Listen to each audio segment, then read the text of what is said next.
Bismillahirrahmanirrahim. Assalamualaikum warahmatullahi wabarakatuh.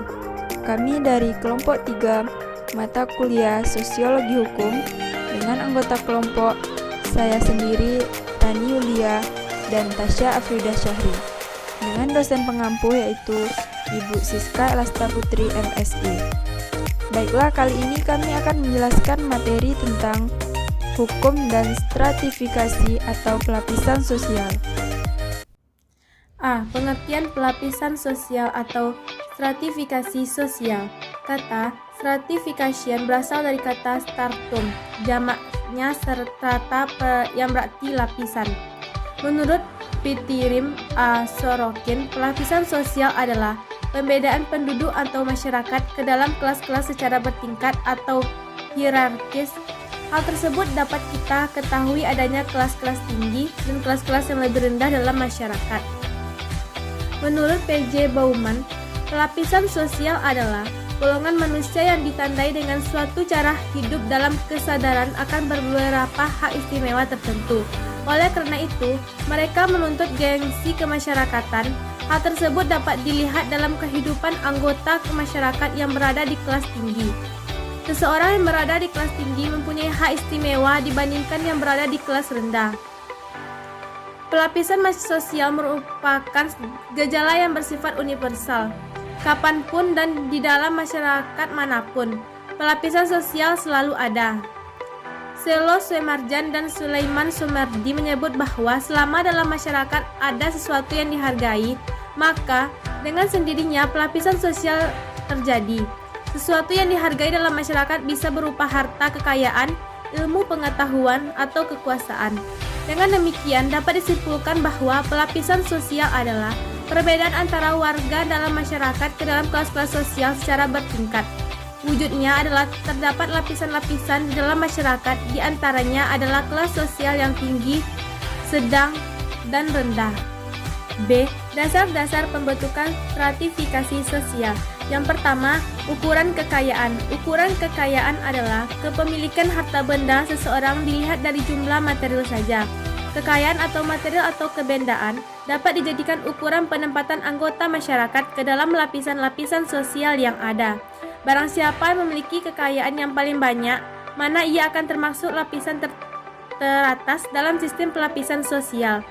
Demikian pula sebaliknya, yang tidak mempunyai kekayaan akan digolongkan ke dalam lapisan yang rendah. Kekayaan tersebut dapat dilihat antara lain pada bentuk tempat tinggal, benda-benda tersier yang dimilikinya, cara berpakaian, maupun kebiasaan dalam berbelanja, serta kemampuannya dalam berbagi kepada sesama. 2. Kekuasaan dan wewenang. Ukuran kekuasaan dan wewenang adalah kepemilikan kekuatan atau power seseorang dalam mengatur dan menguasai sumber produksi atau pemerintahan. Seseorang yang mempunyai kekuasaan atau wewenang paling besar akan menempati lapisan teratas dalam sistem pelapisan sosial dalam masyarakat yang bersangkutan. Ukuran kekuasaan sering tidak lepas dari ukuran kekayaan, sebab orang yang kaya dalam masyarakat biasanya dapat menguasai orang-orang lain yang tidak kaya, atau sebaliknya, kekuasaan dan wewenang dapat mendatangkan kekayaan. 3. Ukuran kehormatan. Ukuran kehormatan dapat diukur dari gelar kebangsawan atau dapat pula diukur dari sisi kekayaan material. Orang-orang yang disegani atau dihormati akan menempati pelapisan atas dari sistem pelapisan sosial masyarakatnya. Ukuran kehormatan ini sangat terasa pada masyarakat tradisional. Biasanya mereka sangat menghormati orang-orang yang banyak jasanya kepada masyarakat, pada orang tua ataupun orang yang berlaku dan berbudi luhur. 4. Ukuran ilmu pengetahuan. Ukuran ilmu pengetahuan sering dipakai oleh anggota-anggota masyarakat yang menghargai ilmu pengetahuan. Seseorang yang paling menguasai ilmu pengetahuan akan menempati lapisan tinggi dalam sistem pelapisan sosial masyarakat yang bersangkutan. Poin C. Pengaruh stratifikasi sosial terhadap penegakan hukum di Indonesia. Stratifikasi sosial atau sering kita kenal dengan sebutan pengelompokan sosial atau kasta atau diskriminasi atau tingkat strata sosial. Dalam kehidupan bermasyarakat sering kita temui hal-hal semacam ini.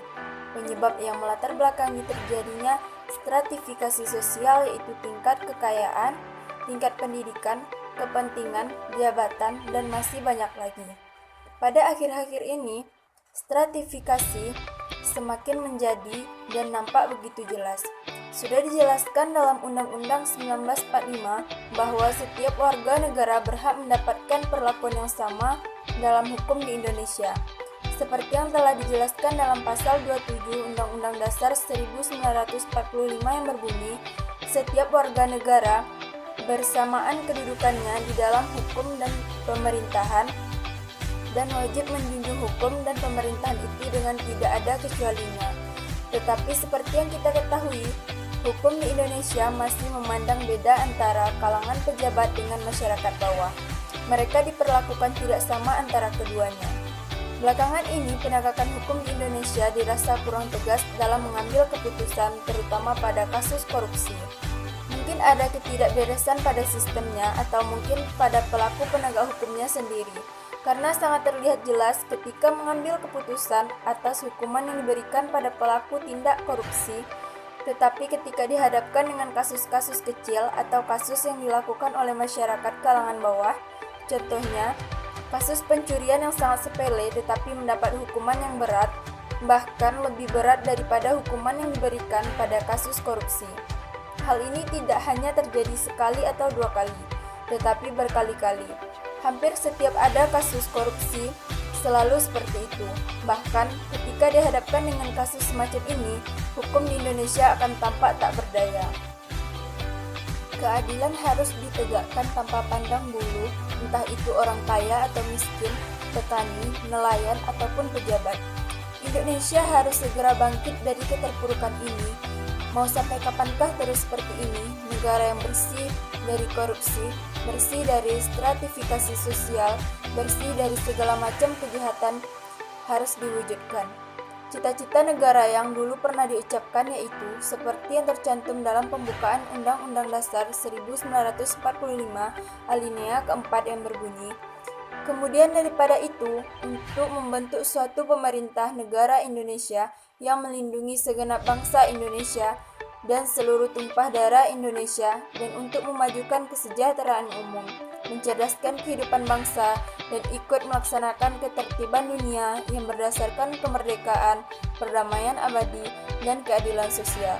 Dari situ sudah tampak jelas cita-cita para pendiri negara kita, yaitu mewujudkan keadilan sosial, yang artinya ketika terjadi kasus seperti ini, berarti telah menyimpang dari cita-cita bangsa karena tidak sesuai dengan apa yang diharapkan. Dan itu semua harus dihilangkan dan jangan terus-menerus dilakukan. Kesadaran diri dari para pelaksana hukum dan penegak hukum harus dilaksanakan, jangan hanya tahu teori saja, tetapi yang lebih penting adalah prakteknya. Poin D yaitu penyelesaian masalah hukum dari kaitannya dengan stratifikasi sosial. Hukum yang diterapkan dalam masyarakat akan membawa pengaruh bagi masyarakat dalam proses penegakan hukum, pengadilan yang memutuskan terhadap sebuah perkara. Sosiologi hukum lebih melihat kepada hubungan sosial yang terjadi dalam proses penegakan hukum dan putusan hukum, sehingga akan menimbulkan dampak secara sosial. Dampak berlakunya hukum negara tersebut akan berpengaruh terhadap individu atau kelompok-kelompok yang sedang bermasalah dengan hukum. Keluarga masing-masing, kelompok-kelompok atau organisasi kemasyarakatan, masyarakat dalam arti luas, dan media massa pun turut berperan andil dalam sebuah kabar berita pada hukum yang berlaku di masyarakat. Baiklah, sekian dari kami. Wassalamualaikum warahmatullahi wabarakatuh.